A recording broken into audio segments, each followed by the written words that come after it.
Live to Fight is the type of company that Dana killed.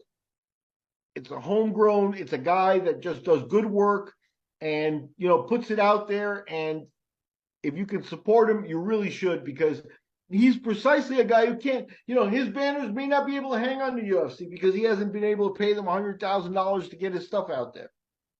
That's the corporate stuff that we're talking about now with the UFC. That they've made everything at that level where it's all about money for them. And Live to Fight is a dude that does good work, makes you a great banner, and doesn't have $100,000 to get on the UFC and stuff, and deserves support. So any fighter out there, anybody out there, owner of a gym or anything like that that listens to us, God bless you and thank you very much for your support. And extend that to Live to Fight because he's one of us. Those guys are one of us.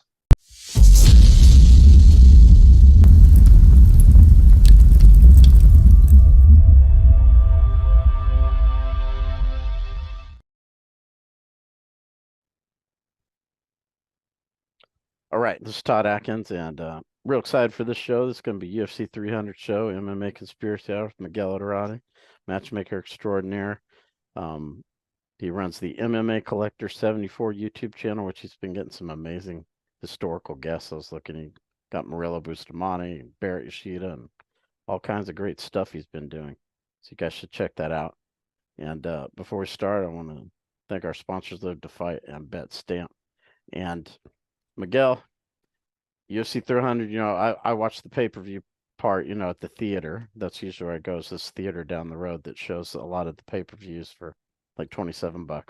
So I watched the pay-per-view and man, there was a lot of great stories coming out. I kind of want to just let you start and kind of give some of your opening thoughts on UFC 300 in general. Well, I've done a few shows in the past, and sometimes things go wrong at shows, and we always say, it's fight week. At least three things are going to go wrong. Fight canceled. The guys didn't make their airplane. You're scrambling around. And the fighters always save the day kind of thing. That was always a feeling that, that it winds up being a good show. And the guys that get in the ring, if you've done everything right, they're motivated. And, the UFC provided a massive stage. The guys I think that were on this card felt that they had a special opportunity. So that in that respect, you can't really knock the UFC. And I think that they got guys giving their all, and that's all you can really ask for. So yeah, I think, at the end of the day, the posters and a lot of the media was about UFC 300, the 300th one and this and that and the other stuff. It didn't really focus much on the fighters. Holloway and Gaethje got some press, Pereira and Hill really, is not a huge marquee matchup, although they're both excellent fighters. They're not huge names. And then they were criticized for the co-main event of all Chinese girls, but every fighter stepped up from beginning to end to put on a great performance. Except Bo Nickel. Yeah, but I'm teasing because I know Bo was hard on himself after that fight. Yeah. But that's one of the themes I'm going to bring up on this conversation as we go through it. And we can start off with Pereira and Jamal Hill. Hill had 10 fights. And unfortunately, I think he bought into his own hype train that was created by the UFC. I saw clips of him with Joe Rogan this week, and Joe Rogan saying, this guy's going to win, or not he's going to win, but people are sleeping on him. He's got knockout power and stuff like that. Man, good luck going into a firefight with your hands and feet with Pereira. You know what I mean? And at 10 fights, he just was not ready. He's not. You need more seasoning. Pereira doesn't have a lot of MMA fights, but he's got all kinds of competition under his belt. And you can tell he's just a cold stone killer. And you can feel, I felt throughout the week, that Hill was buying into his own hype train. And I think that that's a real problem because there are ups and downs. You have to have your mind. This is more of a mental game than anything. Even the physical part of it, if you can be at your peak physical condition, but if your mind isn't there, and or you don't have your mind game, you can still lose these fights. And I think that going overboard on your standing, and Hill was talking about how he was a champion, how he was going to destroy, I think he found out experience does matter. And the other guy, at the end of the day, after a fight card, after recently watching Hill and Gaethje and Holloway, and then the Chinese girls gave it their all for full 5 rounds. You were kind of thinking, all right, are we going to be in for a long one? Is this going to be a knockdown, drag out one? And Pereira put a stop to that quick. And, so I feel like Hill and Nickel, Nickel won. He won with a stoppage in the second round. There's nothing wrong with that. It was the second or the third? I believe it was the second. You can look. You can double check on me there. I think it was second round, about 238. Yeah, you're right. Yeah. Just so like I forget. No, you were watching it in the theater, kind of with, you probably had a little food and stuff like that. And I'm the nerd, watching details. So, there's absolutely nothing wrong with a second round finish. Nope. But Nickel in himself, he booed himself. He after the fight, he expected people to not be disappointed. Why? Because he set the expectations so high. In his own mind, he created something that's not the truth. This is just another peg in the ladder, and you still got, Bo Nickel has more ladder above him than below him. If it's a climb, there's still a lot more to do here. But he was already thinking, I'll finish him. I'll fight Chimaev, the belt, this, that. Again, that thought of they rush people into fights. Based on other things. And Hill, I believe, is a guy who would have benefited with 3 to 5 more fights before a title fight. But what choice did he have? He beat Teixeira. He got the belt. Yeah, you have to have more you have to have more competition. No, you if they offer it to you, obviously the fighters are going to say yes. Yeah. And it comes along with a payday increase and more notoriety. And also it comes along with people like Joe Rogan saying, "Oh yeah, you can win. There's no, you're so talented, you can win," and you start buying into your own stuff. Yeah. You've got that stuff should be managed better. And the fact is a guy with 10 fights in the beginning, guys needed to have 10, 15 fights before even getting to the UFC. Mm-hmm. So this shortening of the window may not be good for the actual fighter and the fighter's career. And I'll give you the perfect example. He's a former champion that was relegated to the opening fight of the card. And I heard Cody Garbrandt on, talking in interviews and stuff like that, how he's not upset about being the opening fight of the card because they put him there because they knew he put asses in the seats so that people would watch the whole card. That sounds like poppycock that the UFC told you. You're going to start fights at 3:00. There's just going to be a large amount of people that are not going to watch them because, from 3 to midnight, 9 hours with a lot of downtime and things like that. It's a marathon, live too. You're going to sit in an arena 9 hours. Those are cement floors, uncomfortable seats. Got to get some food, bathroom breaks, this, that, the other stuff. Hey, why not miss the first few fights? Cody Garbrandt doesn't have enough. He's not Connor. He doesn't have enough name recognition. People are like, "Oh, I can't wait to see Cody in the first fight." People sat out, didn't watch the first fight, just like normal. But maybe maybe they told him, "Oh, you're a former champion. People are going to sit for you," And he's trying to convince himself. But he's a guy who should never have been a champion at 10 fights in. He was a guy with a lot of promise and a lot of talent that they could have brought along a little bit smoother, but they threw him right into where he can only fight the top level of guys. There's no up and down anymore.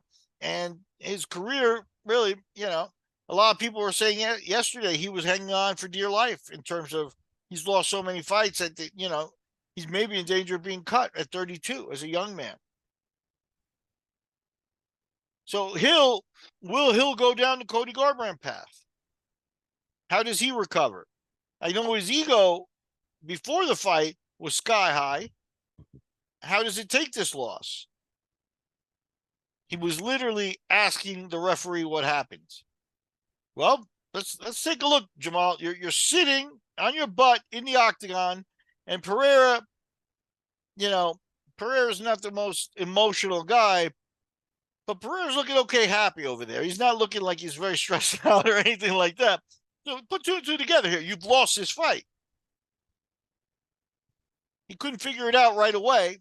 How's he going to figure it out 3 weeks from now? Where the thought never crossed his mind to go through it. It's like, if I lose, this is the path back. Be back at the gym, take a couple of weeks off, and be back at the gym. Who's a good bounce back fight? None of that's planned in his book because he never fathomed, and that's not the proper way that they're managing these fighters' careers. That they're guiding these fighters in a career. So that's the problem I have with it. Hill shouldn't have been in this title fight. They're going to put together a fight, and it was the main event of 300 and stuff like that. Jiri looked okay. Jiri's opponent looked okay. Both those guys have more experience than Hill. But again, you're dealing with Europeans, Europeans and Brazilians and stuff. And it's like, yeah, it benefits them, the UFC, to have, English speakers and Americans and people like that in their market, your primary market with the belt. So they rush people. They bring people along. So that's why, it wasn't surprising to me, especially this week. There was a few clips of Jamal Hill. I don't know if he went on Rogan's podcast or if just Rogan was at the UFC, doing media rounds and things before the UFC kind of thing. I saw he still obviously does the weigh-ins and stuff. So somewhere along the line there, it was Joe Rogan, and Joe is, next to Jamal Hill, it might as well be Joe Silva there, about, 5'2". I'm not making fun of Joe. Joe would kick my ass 300 times over, but Joe's another guy that, when he talks, people think that he's some type of expert, and no one's an expert at this. Even, some people might say Miguel thinks he's an expert. I'm here actually to apologize to Max Holloway, which is a good tell. Nobody in the UFC is going to apologize to Jamal Hill for rushing his career. Nobody apologized to Cody Garbrandt for rushing his career. But I'm going to be honest with you. I've been off the Max Holloway bandwagon because of him pulling out of a Khabib fight and some medical issues he had a long time ago. And, been waving a caution flag around him and stuff like that. All the guy's done, every single fight he's performed. Mm-hmm. And here he did it on the maximum stage in the biggest fight of his life against a guy who's brutal. And he put in, you couldn't script a better performance for Holloway. So I apologize. And there's where, I, as an expert for years now, have been saying we should be cautious with Max because he's shown some signs of deterioration and neurological problems in the past and things like that, and that should be worrisome. And that still should be worrisome. But if ever anybody's proven that they can overcome that, it's Max Holloway. So yeah. I'm here to apologize. And you're not going to see any of the UFC people apologize for what they did to Jamal Hill, which was rush him and talk him into a fight that he wasn't ready for. What do you got? I mean, you covered a lot of ground there, but I'll touch on some of the things that you talked about. First, Nickel, I know some people were being kind of critical of him. He went to what he knew to do. I think he got buzzed a little bit in the first round, and he went to his wrestling, which any good wrestler should do. And he controlled the fight from the majority of it. It really wasn't. Yeah, there was a moment at the end of the rounds where, again, now just read what's going on. It's the end of the round. Nichols put out 5 minutes worth of energy. He's in a dominant position. And, okay, he's not throwing thunderous punches. He's kind of slapping his opponent around a little bit, kind of slap punching and hitting him in the face, letting him know he's there, but not doing a lot of damage. And this is what the other guy's experience tells you. He notices that, and in order to get into Nickel's head, he kind of makes fun of him. And Nickel at that point knew, yeah, I'm not living up to the hype. I don't have a first round finish. And, I think Nickel responded well, finishing it in the next round halfway through, getting out of there and winning the fight. Not leave, Brundage wasn't in any. After ringing him up a little bit and hurting him with a couple punches early, he wasn't ever closer to winning the fight in, the opening of round 2 or anything like that. Bo Nickel did his job.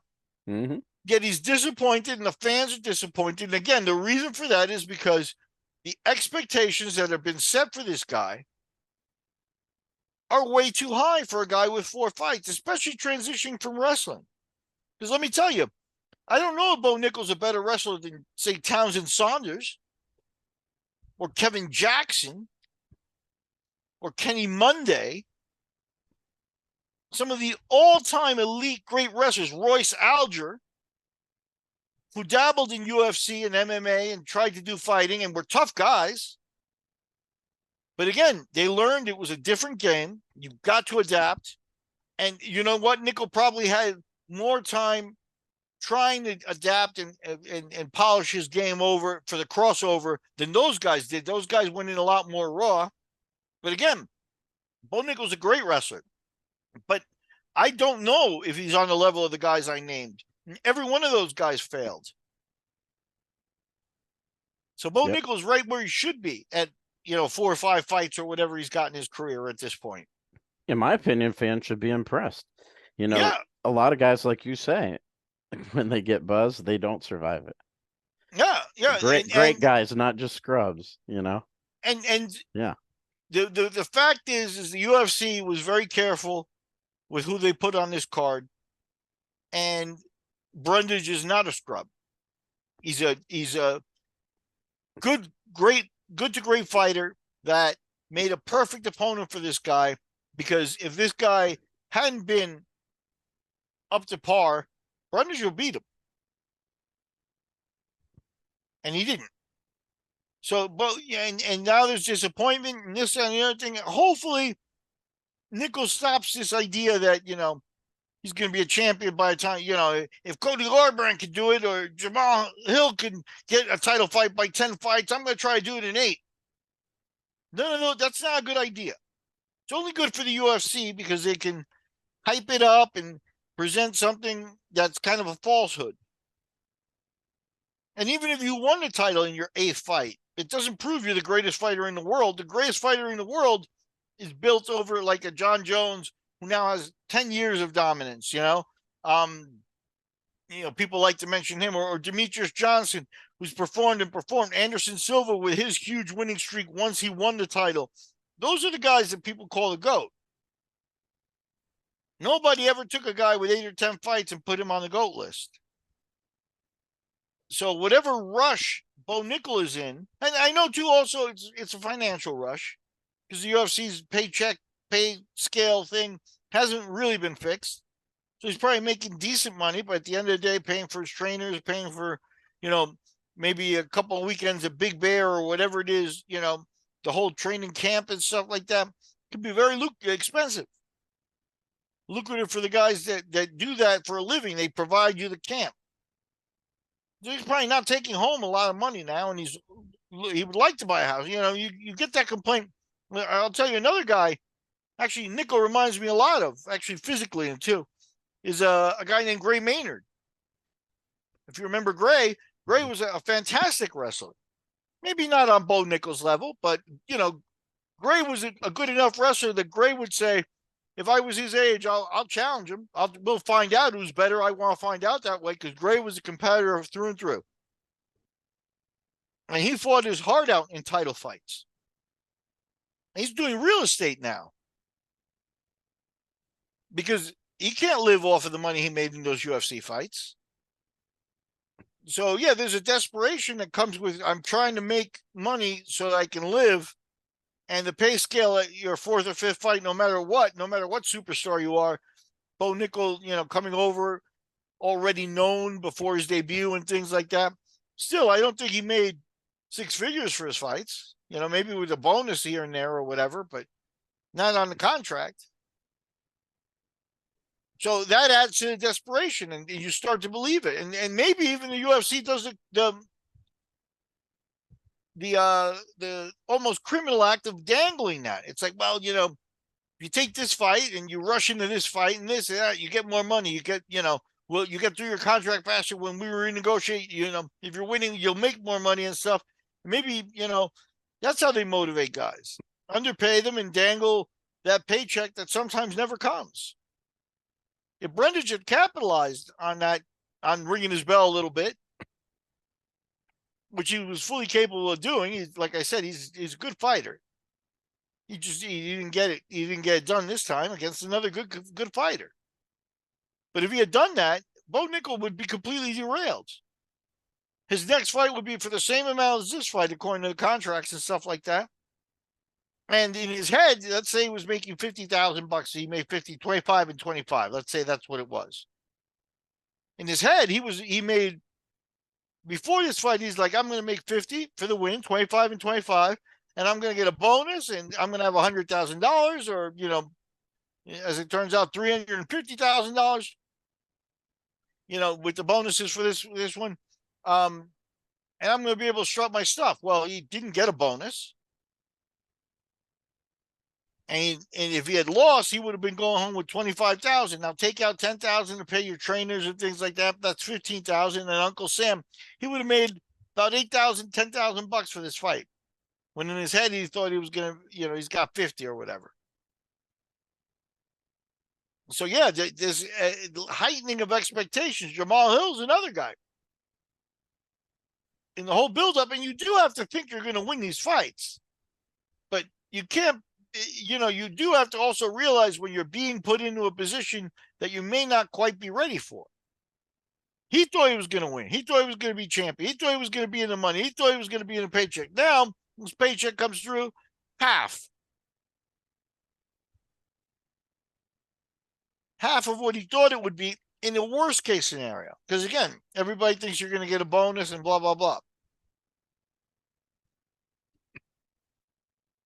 So yeah, it's still very rough. And the mind game is not being respected enough in terms of how you could tell with Pereira, he's a good example, that the competitor and the competitions he's been through have steeled him and they made him ready to grab this moment. I saw a great picture, a great meme of, I think it's just, you know, one of those internet concoctions, right? But it's a great meme of when Dana White announced that the bonuses were going to be $300,000 for this UFC. The only guy on the stage not reacting and being like, you know, was Pereira, who just looked like normal. Maybe he didn't even understand what was being said exactly because of the language barrier. But still, it goes to show the guy was cold as ice, and that preparation, that mental hardness, you can't create that in 10 fights. So yeah, it was a very interesting, very telling UFC for a lot of reasons, and they had a successful show, and like I said, the fighters, especially Holloway, saved the day, kind of thing. Yeah, and I want to talk about that because I really feel like Holloway was the biggest story coming out of the show, actually. Yeah. I know we talked about Pereira and Hill first, but, you know, almost like I said after Poirier's last fight with the French special forces guy, Saint I can't remember.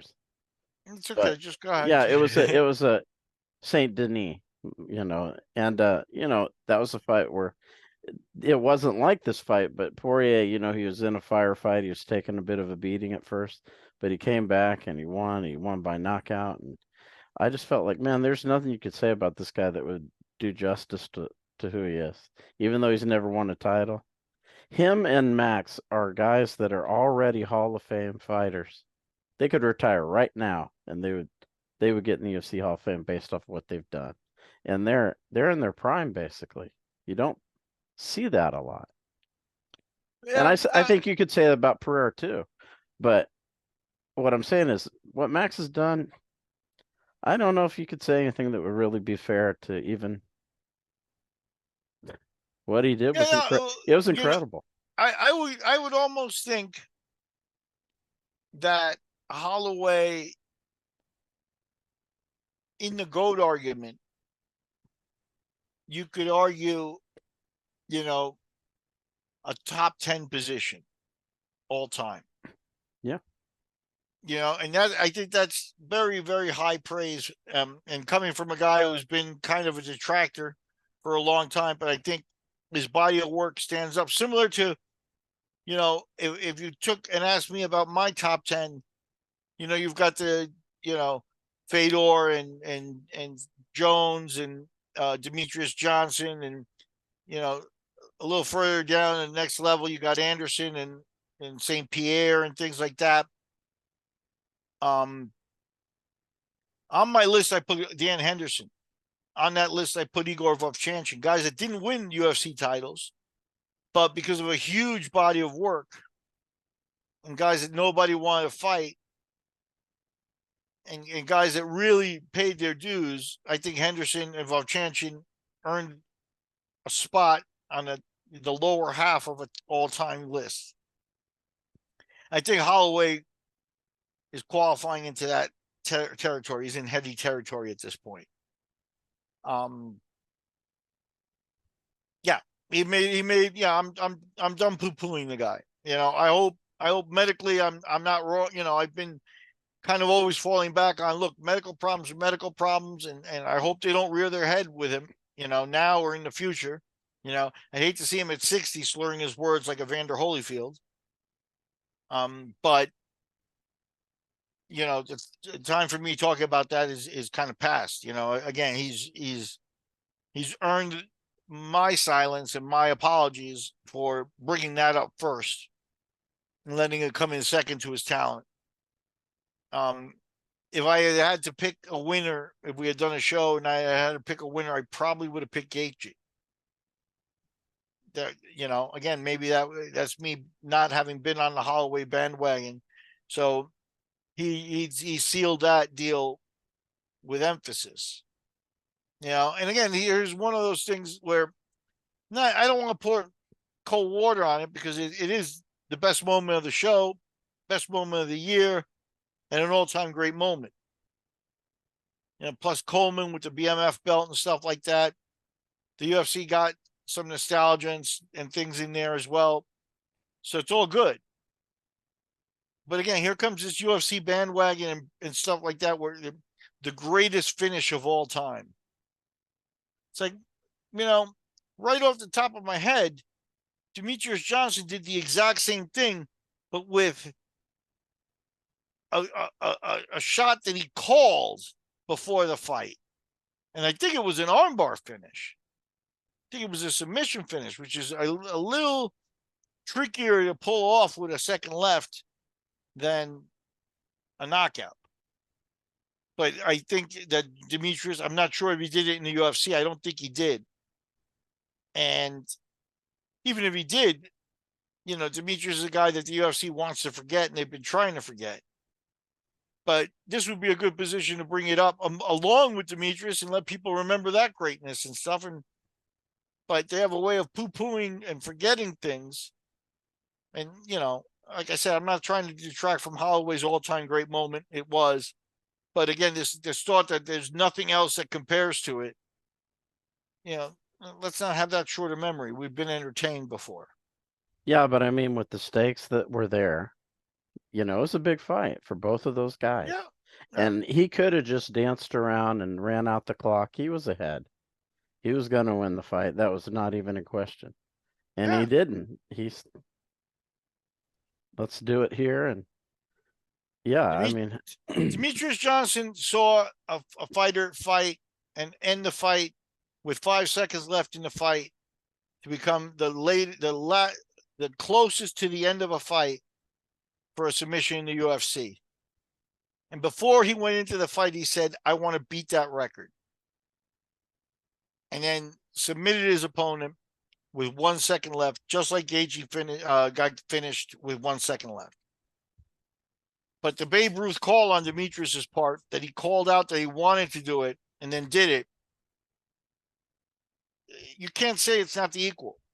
And that's not, and putting Holloway on that level is magical, is respectful on my part. What I'm saying is, I'm saying that this sport has a short memory, because we've seen a moment very similar, but it was done by a guy in the lower weight classes. It was done by a guy that the UFC didn't back, that eventually they traded to another organization, a trade, like they're a baseball team, you know? Rodriguez Korean Zombie, where he threw the upward elbow. Yeah. As the horn sounded. Yeah, there are some interesting. Similar. There are some, and that one is in the full chaos of people swinging at each other, which is what Holloway and Gaethje was. You know, so yeah, they don't do a good job of their own history, because that Rodriguez Korean Zombie finish was in the UFC. I guess I'd have to look it up in Johnson's fight. Sorry about not being totally prepared. I didn't think I'd talk about that, but it came up here. That may not have been the UFC, in which case they won't even talk about it. And that's what's, kind of missing in this sport, is a real, true memory of the greatness that we've seen. And, you stand on the shoulders of giants. The sport is huge now because of those previous performances, because people didn't let people down at times. And that's the true nature of a fighter. And Holloway, like I said, I just put him on the same list with Demetrius Johnson. Yeah, and I want to, it's kind of a strange, he had this great run at featherweight, maybe arguably the best featherweight in UFC history, arguably, with Jose Aldo, and, and then he runs into this guy, Volkanovski, that he can't get past. But he moved up to 55. He fights Poirier. That was a great fight. He came up a little short. And then he knocks out Gaethje. It's like, how does he do this? Couldn't beat the smaller man. But he moves up here and he's beating guys that probably would beat Volkanovski. Again, it's not the fight game is in such a way that you can't make predictions, and you can't say A B B, so B beat C, so C would beat A. That type of comparisons, none of that works. And again, with Holloway, Volkanovski probably is his kryptonite. Volkanovski's had his number. Poirier, Poirier's a lot bigger than him. And once you start making the skill levels pretty equal, size will matter. And Gaethje isn't as big as Poirier. The skill level was on par. I mean, Gaethje lasted 24 plus minutes against Holloway. That's a feather in his cap. Yeah, I thought he might be enough to win the fight and do some damage. But what I like about Holloway is, Holloway threw the first shot and the last shot in this fight. He never stops. And even when he gets dinged up, he kind of he smiles it off or lets the guy know, hey, good shot and stuff like that. But never stops. Never even shows like I need a break, or I need to tie him up and take a breather here in the fight or anything like that. So like I said, I'm done criticizing Holloway. Yeah, I mean, it was just one of those things that's even hard to talk about it, because it's like, yeah, you get emotional. It was an amazing performance, and it's like, I don't even know what to say that would do it justice, really. Yeah, no, I wonder how Holloway feels right now. He's got so many options now, it's ridiculous. I was saying they should trade him to Bellator after the third loss to Volkanovski, because he beat everyone else at featherweight. This guy, for some reason, he can't beat him. He tried to go up to 55. He came up short. So what do you do with him? But now it's like, yeah, Volkanovski's kind of out of the picture. Yeah, it's crazy how things change. You know, you can slip Holloway into the title fight, and then you're gonna have Volkanovski. Here's a prediction: if they do Holloway and Topuria, and Holloway wins the belt,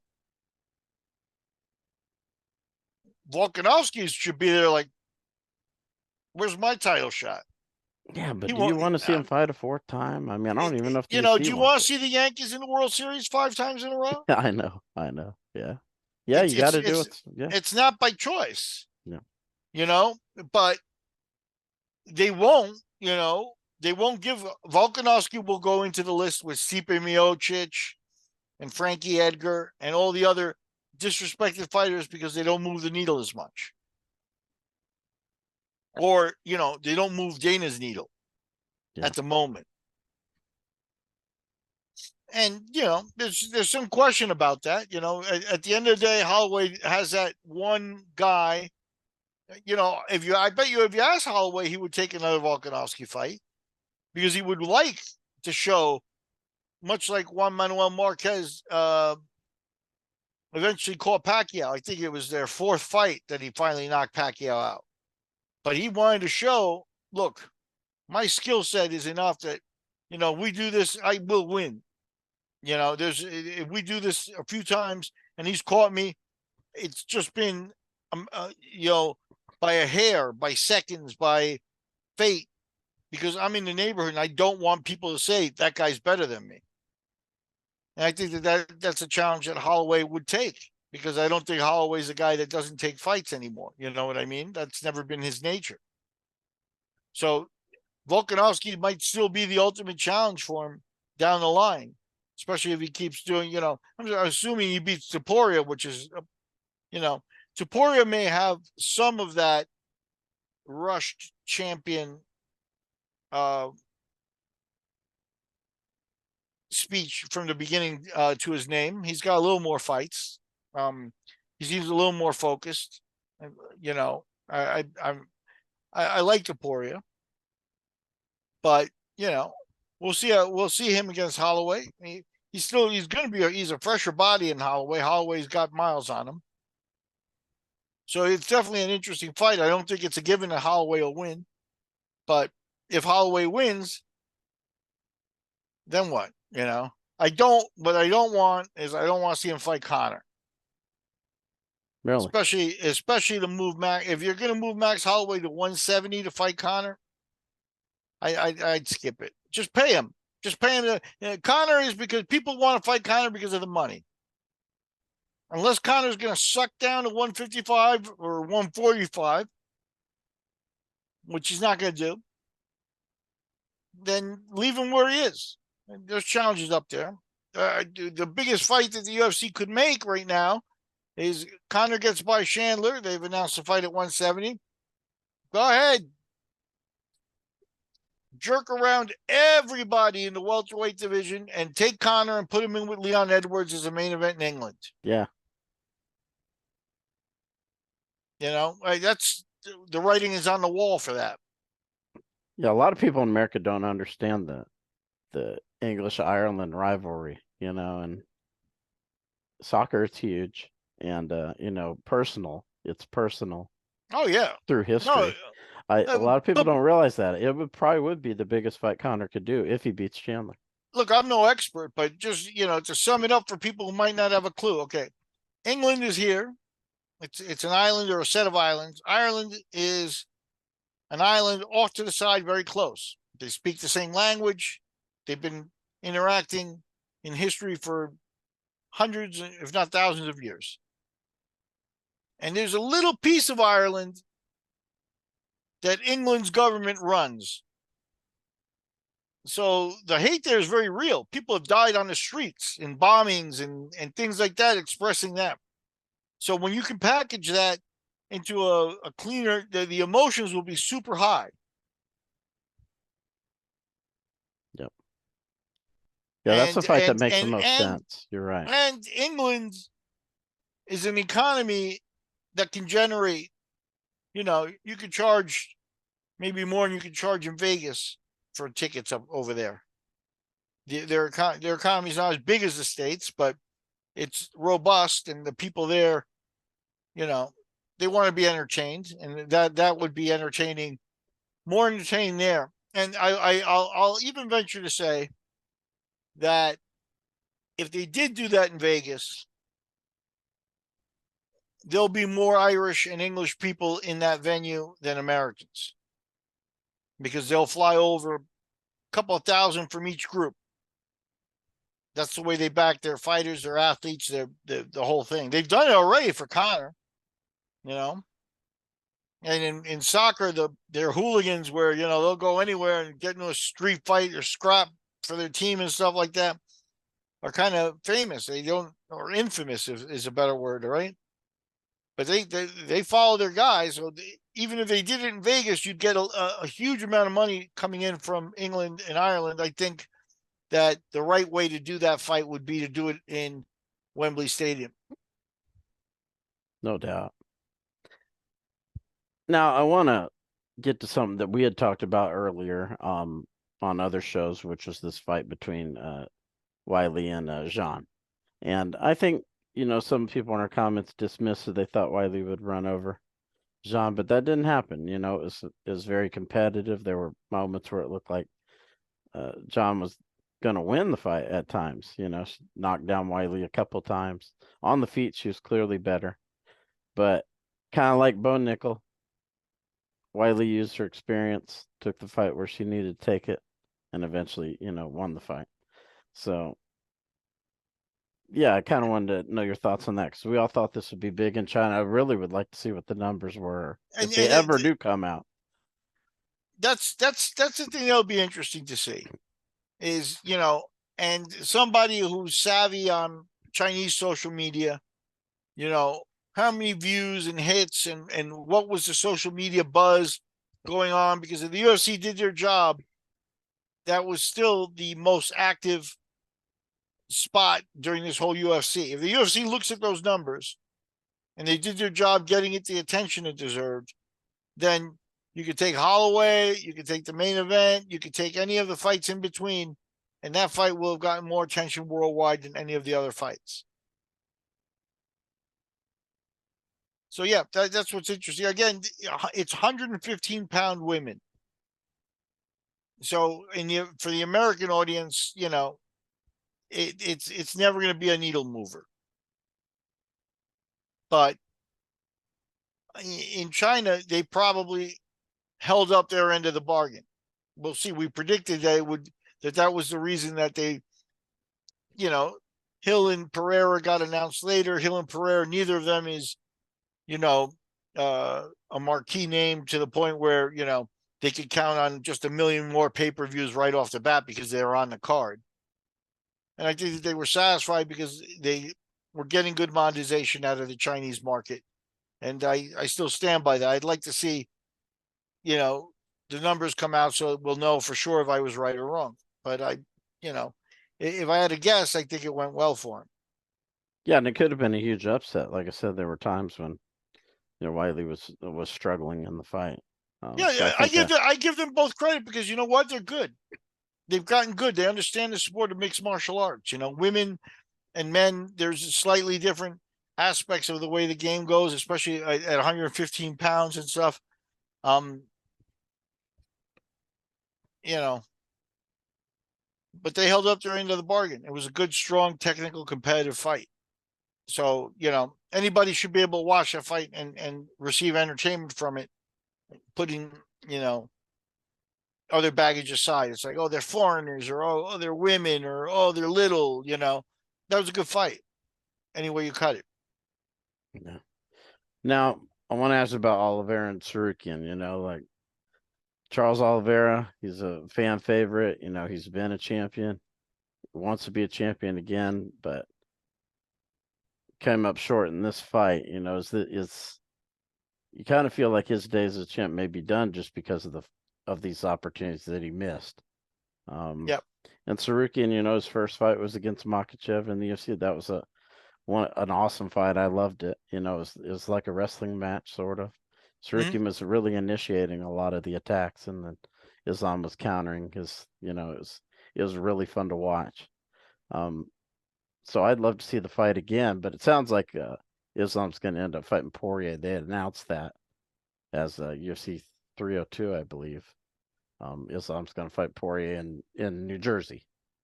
So Yeah, Poirier, they got to do something for him. He's been a company guy now in terms of, flying under the radar, fighting a lot of the guys that, are moving on in title shots and this and that and the other stuff. He's upper echelon fights the whole time. You can only, he's been winning. You can only keep him from the title picture so long. He's another guy that is popular and he's liked by them. So they're not going to, give him the Volkanovski treatment or the, proposed Volkanovski treatment that I mentioned, where, they'll just keep denying him the fight and move another guy ahead of him. I'm okay with that fight, but Oliveira, he had the Makhachev fight made and he pulled out because it was in Abu Dhabi and he didn't want the guy to have a home field advantage. He lost his shot at being a champion that moment. Again, this is a mental game. And he showed weakness because you can't turn down title fights like that, hoping that the circumstances would be better, hoping that you could win a fight in between and make your circumstances better. Well, if that was his hope, he's lost that fight. So now he doesn't even have the title shot. So yeah, he was overthinking things, I think, a little too much. And I think his mind, like I said, it is a mind game more than a physical game. I think his mind let him down at some point. well, he did get cut, but there are a lot of people who are suspicious about the timing of it and everything. Given that training responsibly and that they were basically almost done with the camp, Yeah. People thought it was odd timing. Yeah, no, and there are also guys who would have put crazy glue on it and showed up at the fight and see what they play the gamble that the doctors aren't going to stop the fight because of it. Yeah. But they would have showed up wholeheartedly to do the fight. Yep. So, it's a good point. It's a good point on your part. So I like I said, I think Oliveira, by thinking, I don't know if I can win in Abu Dhabi, then you don't think you can win, because a lot of that mindset of these top level guys should be, I don't care, I'll win anyway. I don't care, I'll win anyway. It's like a brainwash. And if they don't have that track, it's very, I'm not saying I'm an expert on the mind game, but I've been able to watch it for a long, long time at a very high level. And it's just so nuanced that you never know. But to me, Oliveira is not at the top edge of the mind game the way Holloway is. Yeah. Yeah, I felt like that too when Sirkin was kind of on top and hitting him. I was like, he's going to beat the fight out of him. He did, have some opportunities to win the fight by submission, but once the fight started turning. Yeah, and again, that's it, and that's the kind of thing. If you've got a submission and you're the submission wizard that you've been told you are, then when the guy, you cannot finish him in a moment, how demoralizing is that for you in a fight? How ready are you to look for the next submission, go on to the next, move on to the next one, So yeah, Holloway, I think, has that ability to look forward, and I think Oliveira dwells. I can't, that's not an exact summation of everything going on there, but it's the best I can do. There's something that's less convincing about Oliveira's mind game than Holloway's, for example. Yeah, I'll confirm that because, when he fought Clay Collard here in Tulsa, him and his trainers, Rylan Lazaris, who I've known for a long time, and Ivan Flores and his cousin, they were here, and they were with me most of that week. And his previous wife was just bothering him nonstop. Was like basically just harassing him, I would say. And they were having arguments because he's in the back seat of my car and whatnot. And went to the mall and I kind of took Rylan to the side and I'm like, you're gonna tolerate this? You're not concerned about this, He's got to fight. You're gonna let him argue with. Yeah. He said, when the fight happens, he'll just do it. He said this guy, for whatever reason, he'll just do it when the time comes. I don't. That's what he told me. He's like, this guy is just mentally different than anyone else I've worked with, and when the fight comes, none of that stuff's gonna matter. Yeah, Holloway. I was like, all right, Yeah. and all these years later, Yeah, no, yeah. I've in my experience, I've seen uh ex-wives affect people's fights. I'll give Yeah. you a perfect example. Hector Lombard. Hector Lombard with a woman, he'll blame a woman for his UFC. He came into the UFC with one of the biggest entry contracts that had ever been given out, Mhm. and he lost the opening fight. And he'll blame a woman to this day on it. His girlfriend wasn't a wife, but it was a bad breakup. Yeah, same deal there. Yeah. So yeah. And Hector Lombard is a competitor. There's no doubt. Mhm. You can't really say he's not a world level competitor and hadn't competed and didn't have experience and this and the other thing. But Holloway seems to have a little bit of a different makeup, and sometimes you have to recognize that. And I've seen all kinds of things. I've seen people pull out of fights because of the death of a parent. I've seen other guys go in and fight, dedicating it to their recently deceased parent. So and when that's happening, you also are obligated to look at how genuine it is or how other circumstances play into whether it'll work for them or not.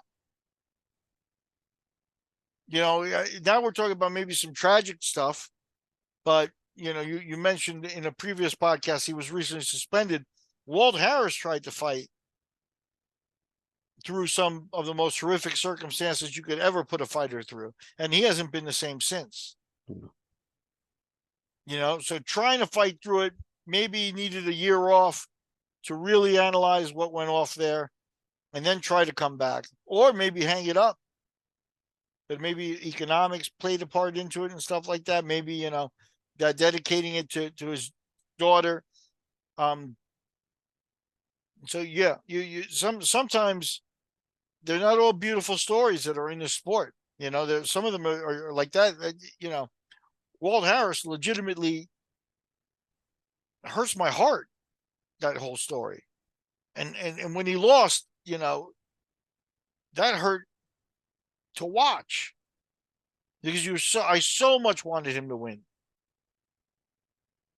It would have been such a good story, but there is no script. So yeah, and you've got that winning above all and how it materializes, and when you're lying to yourself and not lying to yourself. Every fighter's got to be analyzing some of that stuff, and that's what makes it, to me, like I said, it's much more of a mind game than a physical game. Now, one thing that I want to get to, there's like two more things I want to get to. So, Uh-oh.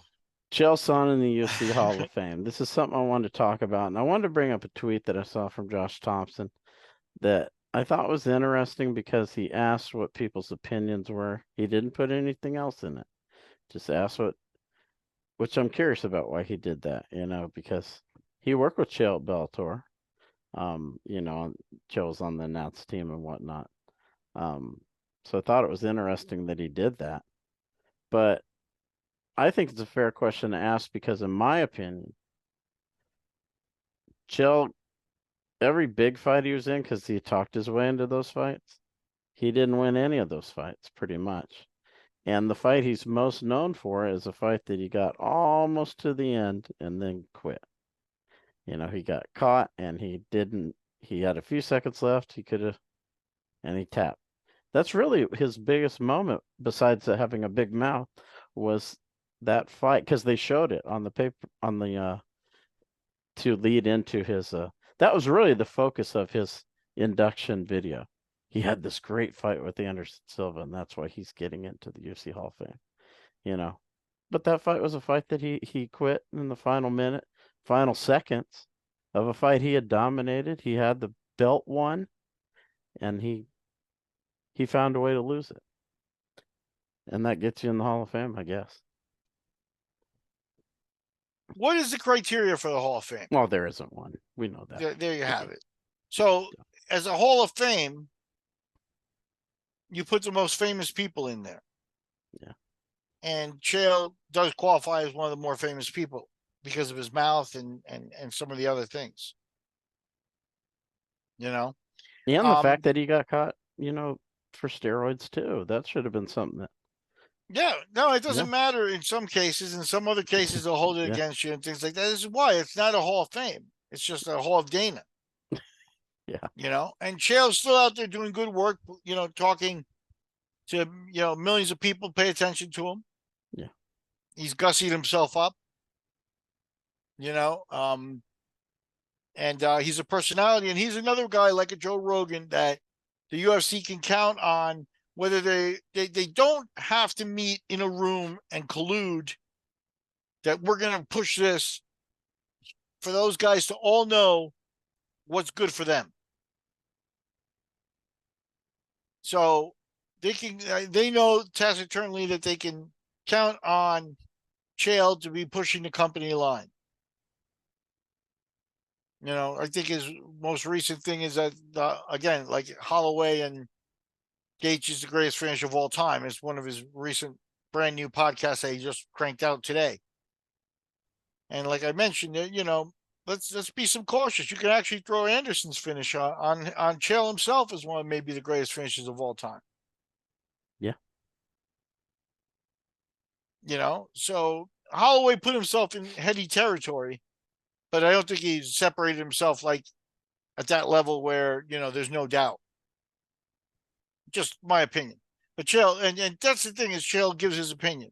It's an interesting thing because I think if you look back at Chael's career, his best run was under my flag in Bodog, where he took out good competition very easily for 4 fights in a row. And I present to you that was because those 4 fights were on a new contract that made it possible for him to breathe a little bit. It wasn't a life-changing money, but it was at the moment because he was no longer making $2,000. And he put in the 4. He went 4-0, put in the best 4 fights of his career, in my opinion. And during those days, he didn't talk to the media. He was quiet. I remember one time we had to go look for him during a weigh-in because he didn't show up at the weigh-in, and he was up in the hotel room playing video games. And he had bought some type of video console with him from home, I think, or maybe the hotel had it. I don't know. But he was playing video games. He wasn't even at the weigh-in. He showed up at the weigh-ins, jeans and a white T-shirt, weighed in, kind of looking around. I think part of it was a mind game that, he was trying to look a little bit aloof, like not into it, let the Russian underestimate him. His opponent was Russian that day. But at the same time, you don't get, like, if you take that Chael Sonnen that fought, back in the Bodog days, and you told him that he'd be making all his money from wearing yellow sunglasses and, combing his hair like the schmo, literally basically at this point, he doesn't do a podcast without makeup. And if you told him that he would be selling himself that way in the future, the 25-year-old Chael Sonnen of that period would say, no way. So somewhere along the line, he's changed. Money changes you, and you can't knock him. He's got money in the bank. But again, once he got the game, he's playing the game. Like we were looking this up, by Chael's coattails, they've just put Doug Crosby in the UFC Hall of Fame as well. A judge who can no longer judge because he's fallen because of collusion and interaction with the fighters. But they look at none of that. And a guy who wrote most of Chael's lines, which people don't realize. They think Chael made up all that stuff, but that was all written for him. Yeah, like I said, it's very contrived what he did. He made a decision at some point to go ahead and do the things that were distasteful to him and that he had arguments with people that he didn't want to do. Not, this isn't WWE. I don't want to do that. That's not what this is about. This should be about just competition. But that only got him so far, especially in the bank account way. It wasn't until he opened his mouth that he realized exactly how to make money in the game, and that's what he did. But there's a part of him that sold his soul. Like I said, if that 25-year-old Chael Sonnen had to look in the mirror back then and say, I'm going to look like the schmo in my podcast 20 years from now. Because he thought, he's got his hair combed to the side. He's got yellow glasses, which is wholly inappropriate. You know, I just don't think he looks good in that. I think it makes him look very contrived and very fake.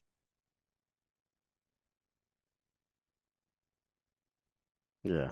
Well, his whole He's- shtick was fake. You know, Yeah. like I said, people think that he was making up these lines. A lot of the stuff he stole from pro wrestling, and he got from Doug Crosby. His whole shtick was fake. And at the end of the day, you know, the big argument now is, you know what? And I'm here wholeheartedly admitting it. Chael Sonnen has a lot more money than me, more money than I'll ever make. No, you know, on the money end, he's won. He's right. But again, you know, is he happy? I don't know. Maybe money does make you happy at some point. But there's no boxing and there's no correlation between the young Chael and his standards and his way of looking at the world and the Chael that you see now. So yeah, who knows? The other part of it is you know, if you got to write a sponsor or take care of somebody with 100,000 here or there to get into the Hall of Fame, Chael could do that. Maybe Chael bought his way in. I don't know. That wouldn't shock me, given who he is. You know, he might stoop that low. Who knows how the game is played? Well, yeah. and again, I don't think it has to be that way, but I think, you know, he's done it. He's a guy who I think is smart to the level where he could be calling the UFC out on a lot of problematic things that they do, including fighter pay, which he was firmly on the negative side of that for a very long time. But he's chosen not to. He's chosen not to come out and be controversial or get on Dana's bad side. Even though he went to Bellator for a while, he's still now back on there where he's not, you know, he's not banned the way Helwani's banned. He knows where his bread is buttered, and he says the right things. Yeah. Now, I wanted to kind of end with this. Kayla Harrison basically runs over Holly Holm. What'd you think about that? Yeah, there's a new sheriff in town. You know, we're going to see what Amanda has got left. You know, Amanda, it's been a while since we've seen Amanda. You know, you got good fighters out there. You know, Julia Budd, I think with the PFL now. I know she didn't have a great PFL run yet, but she was Bellator's undefeated champion for a long time. She was with Invicta. If you combine her Invicta and Bellator run, she, you know, I think won something like 11 fights in a row. Extremely impressive.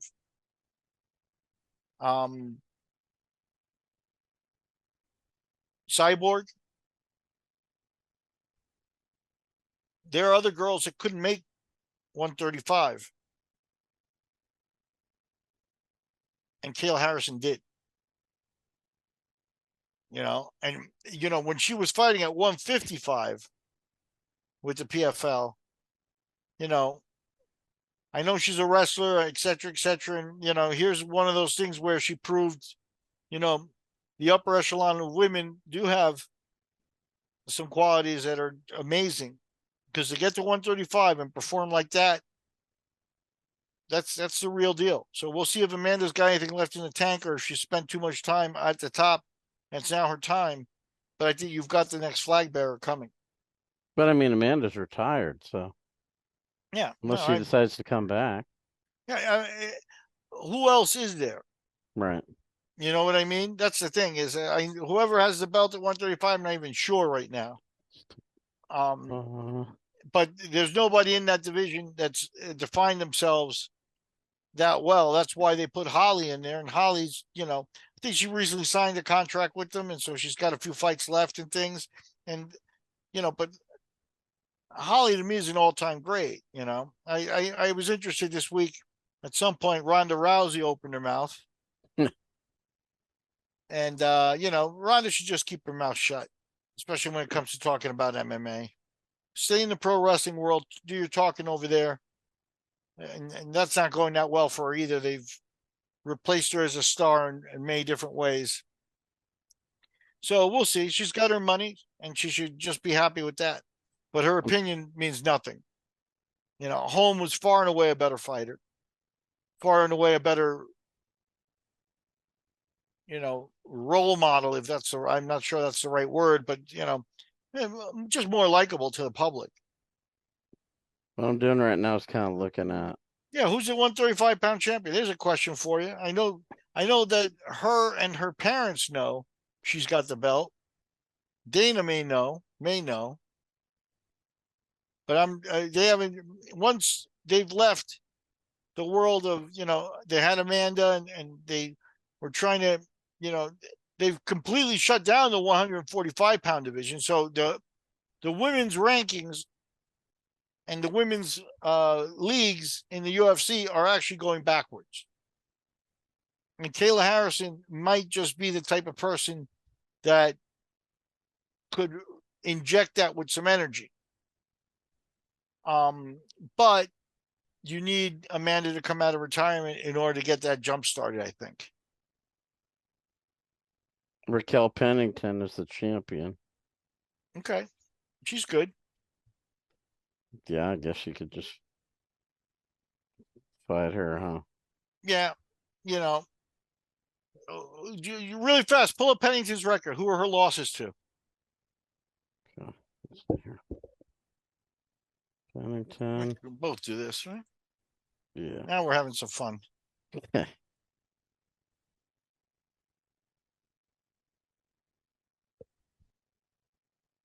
Yeah, not disrespecting Raquel, because I know that at this point, obviously, as a pro fighter, et cetera, she's put in the work just like everybody else.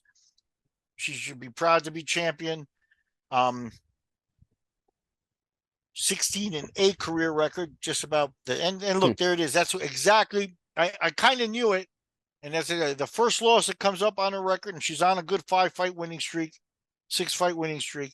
First loss that I see, Holly Holm, who just got run over by Kayla Harrison. She lost to Holly twice. So yeah, there's no.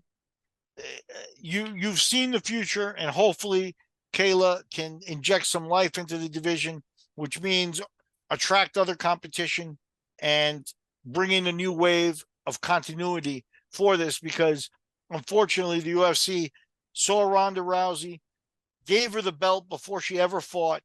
The women's divisions kind of rode that for a little while.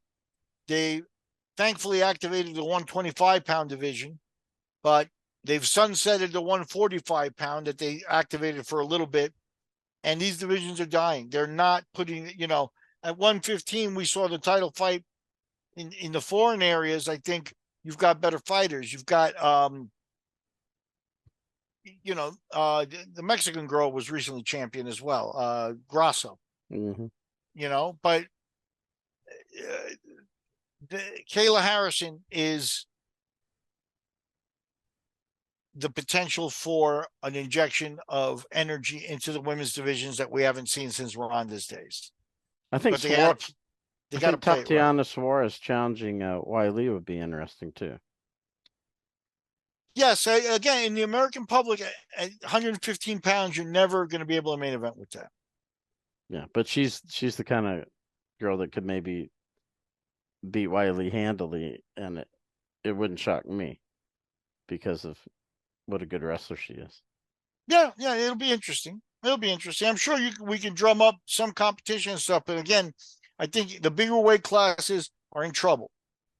Yeah. Like I said, they've already pulled the plug and given up on 145 to the point where, Amanda, I think, fought a couple of fights at 145 and this and that and the other thing. Cyborg came in at 145.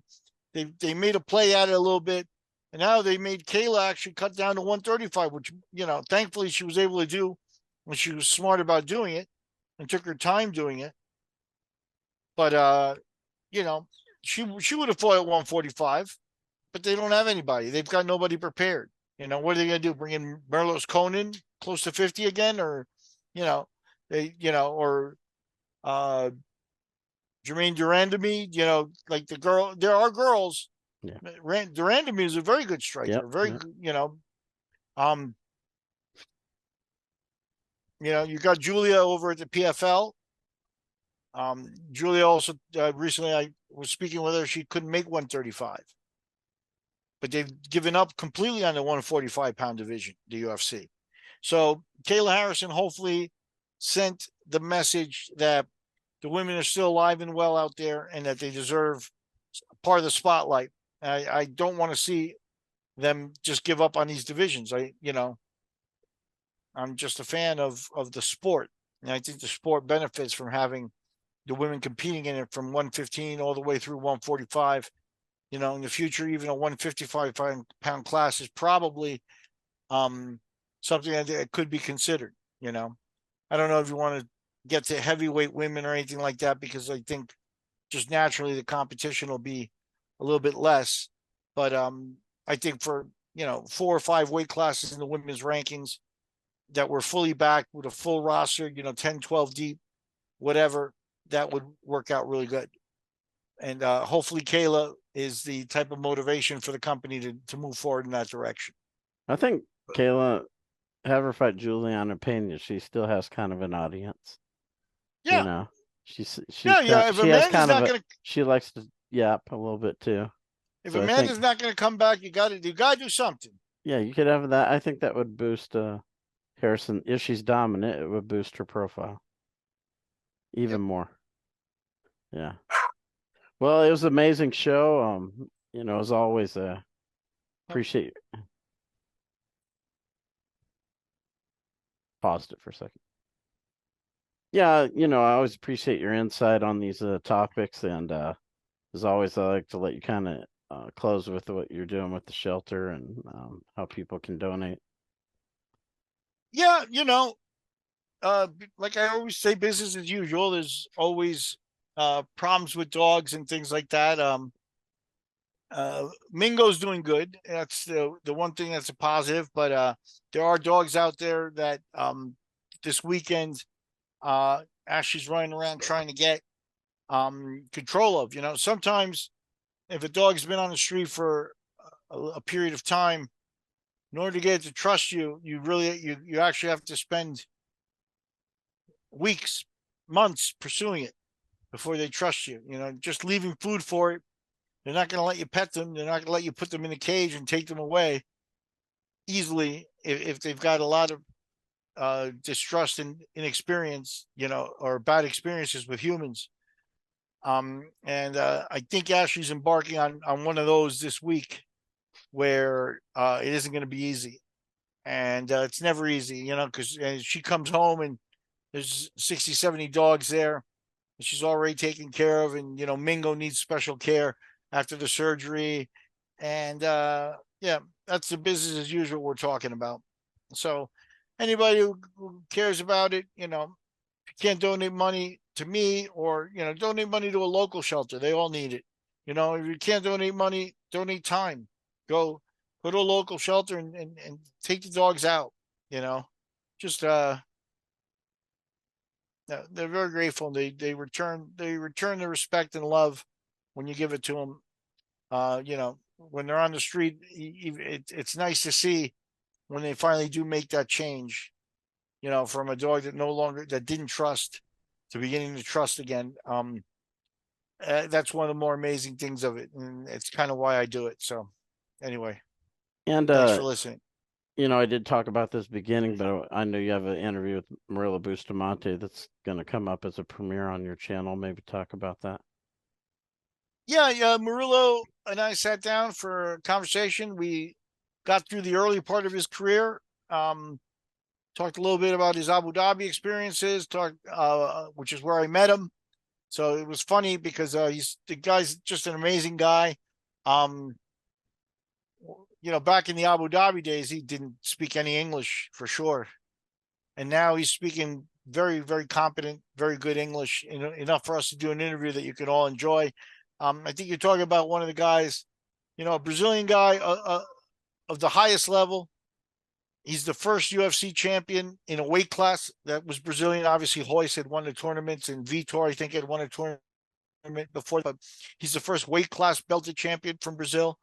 That puts him in heady territory. And I think you're talking about a different kind of guy, too, a guy that is interesting in that, he doesn't come with that street fighting background. He wasn't a street fighter. He's a down-to-earth, good man. You know what I mean? So I enjoyed talking to him again, catching up with him. And it was a lot of fun. I think we're going to get back together and close out the conversation, talk about him and his students and things like that. He's seen a lot. He's done a lot. And he's an insightful guy. Same thing with Barrett. You mentioned Barrett is up on the site right now. Barrett Yoshida. Not a lot of people interview guys like that. Yeah. So I do like to get to those guys. I think they all have got great stories to tell. Barrett told a story about a challenge match he did as a blue belt against a black belt that he won. Yeah. But I'm going to make you go to the site to see who it was against. That's something can't come off the top of my head, but he did a lot of things as a blue. Obviously, I know Barrett. I trained with him for about 6 months. I would say 5 or 6 months. Yeah. And it was really like, I've trained for a long time actually. And, but those 6 months, it was like, it was just a great honor to be able to train with someone like that. Barrett now, he's going on 50. He just did the Abu Dhabi trials. He left the Masters division to go back to the regular, men's divisions and try his hand at it. And he won a match before he got hurt. And in the second match, he thought he was doing okay. There's, the thing about those guys, Murillo, and all the elite grappler guys is how much they love jiu-jitsu. It is a passion for them. And you can tell that with everything that Barrett does and says in the interview and stuff. So, I think bringing that out of them and talking to them about it, getting people to see them talking about it, is me trying to do a good job. And I'm grateful for those guys for letting me talk to them. They both remembered me, and so that made me feel good too. I always tell people, in my opinion, Barrett is. He might be the best jiu-jitsu guy of all time. I know people like talk about Gordon Ryan and people like this, but Barrett was competing at the beginning, and all the people that were competing in the shows with him in Abu Dhabi are not competing anymore. Yeah. He still is, way after they all stopped. No, Barrett's got at a high level, great place, an all-time great place for sure. And just mentality-wise, I think he just brings his own style to the jiu-jitsu game. Everybody's like, "Oh, I like to finish." They all say that, but Barrett has lived that. He's a guy that doesn't like point matches, never did, in terms of his style. You can tell that, and that also made him the most entertaining guy.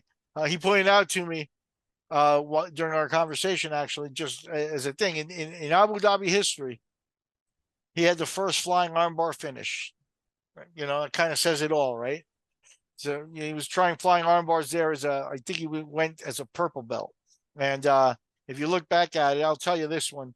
He caught a black belt, a good black belt named Megaton Diaz, with a flying armbar in his first Abu Dhabi match. So go listen to the interviews on MMA Collector 74 YouTube. It's you can look it up as MMA Museum.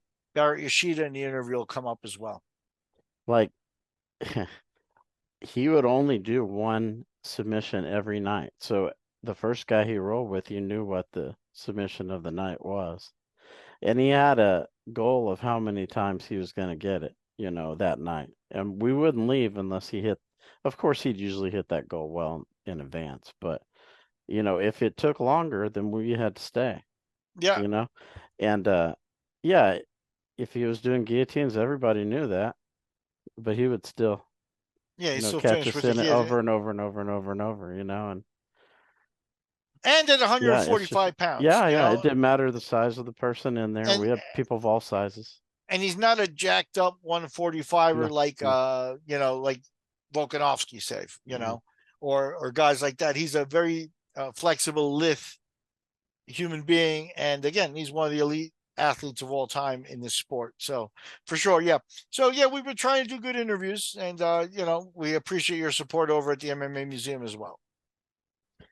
Yeah, and everybody who watches this, as always, go to Miguel's channel, MMA Collector 74, and subscribe to our channels. Leave comments. We answer them.